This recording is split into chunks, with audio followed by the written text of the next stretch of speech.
ബിബ്ലിയ എന്ന ഗ്രീക്ക് വാക്കിൽ നിന്നാണ് ബൈബിൾ എന്ന വാക്കുണ്ടായത്. ബിബ്ലിയ എന്ന ഗ്രീക്ക് വാക്കിന്റെ അർത്ഥം ഇംഗ്ലീഷിൽ ബുക്സ് എന്നാണ്. ബൈബിളിനെ നാം വേദപുസ്തകം എന്ന് വിളിക്കുന്നു. എന്നാൽ വേദപുസ്തകം എന്ന് ബൈബിളിൽ പറയുന്നില്ല. ബൈബിളിന്റെ പരിഭാഷകന്മാർ സത്യവേദപുസ്തകം എന്ന പേര് നൽകിയേ ഉള്ളൂ. വേദം എന്ന് പറഞ്ഞാൽ അറിവ് നൽകുന്നത് എന്നർത്ഥം. അറിവുകളുടെ ഒരു ശേഖരണമാണ് ബൈബിൾ. എന്നാൽ അറിവ് നൽകുക എന്ന ലക്ഷ്യത്തോടെ രചിച്ചതല്ല ബൈബിൾ. യോഹന്നാൻ എഴുതിയ സുവിശേഷം 1-ാം അധ്യായത്തിൽ ഇപ്രകാരം പറയുന്നു: ആദിയിൽ വചനം ഉണ്ടായിരുന്നു, വചനം ദൈവത്തോടു കൂടിയായിരുന്നു, വചനം ദൈവം ആയിരുന്നു. ലോകത്തോടുള്ള ദൈവത്തിൻ്റെ ഉദ്ദേശവും ദൈവിക പ്രവൃത്തികളുടെ ആകത്തുകയുമാണ് ബൈബിൾ നമ്മോട് അറിയിക്കുന്നത്.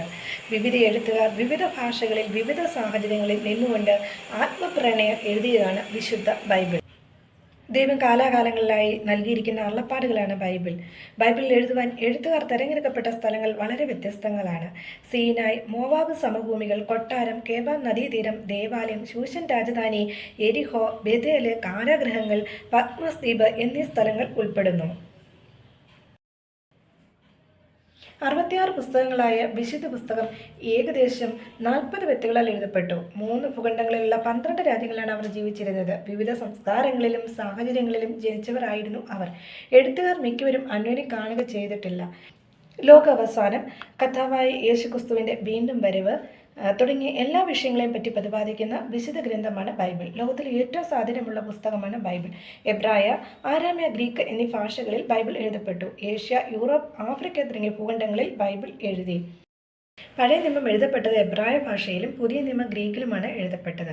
പഴയ നിയമത്തെ കർത്താവായ യേശുക്രിസ്തു തന്നെ 3ആയി തരംതിരിച്ചിരിക്കുന്നു. ലൂക്കോസിന്റെ സുവിശേഷം 24:44 പറയുന്നു: മോശയുടെ ന്യായപ്രമാണം, പ്രവാചക പുസ്തകം, സങ്കീർത്തനങ്ങൾ എന്നിവയാണ്. മോശയാൽ എഴുതപ്പെട്ട ഉൽപ്പത്തി, പുറപ്പാട്, ലേവ്യ പുസ്തകം, സംഖ്യാപുസ്തകം, ആവർത്തന പുസ്തകം എന്നിവയാണ് ന്യായപ്രമാണ പുസ്തകങ്ങൾ. ഈ പുസ്തകങ്ങളെ പഞ്ചഗ്രന്ഥ പുസ്തകം എന്നും പറയുന്നു. ഇവ ബൈബിളിന്റെ അടിസ്ഥാനമായി നിലകൊള്ളുന്നു. ബൈബിൾ എഴുതുവാൻ ദൈവം തന്നെയാണ് തന്റെ ദാസന്മാർക്ക് നിയോഗം കൊടുത്തിരിക്കുന്നത്. പുറപ്പാട് 17:14 പറയുന്നു: നീ ഇത് ഓർമ്മയ്ക്കായിട്ട് ഒരു പുസ്തകത്തിൽ എഴുതി യോശുവയെ കേൾപ്പിക്കാം. ബൈബിളിന്റെ ആദ്യം മുതൽ അവസാനം വരെ മറഞ്ഞിരിക്കുന്ന വിഷയം മനുഷ്യന്റെ വീണ്ടെടുപ്പ്. ബൈബിളിന്റെ ആദ്യം മുതൽ അവസാനം വരെ ഓരോ താളുകളിലും മറഞ്ഞിരിക്കുന്ന വ്യക്തി നമ്മുടെ കർത്താവായ യേശുക്രിസ്തു തന്നെ. ലോകത്തിന്റെ ഉൽപ്പത്തി, മനുഷ്യൻ പാപം, മരണത്തിന്റെ തുടക്കം, മാനവജാതിയുടെ ഭാവി, ലോക അവസാനം, കർത്താവായ യേശുക്രിസ്തുവിന്റെ വീണ്ടും വരവ് തുടങ്ങിയ എല്ലാ വിഷയങ്ങളെയും പറ്റി പ്രതിപാദിക്കുന്ന വിശുദ്ധ ഗ്രന്ഥമാണ് ബൈബിൾ.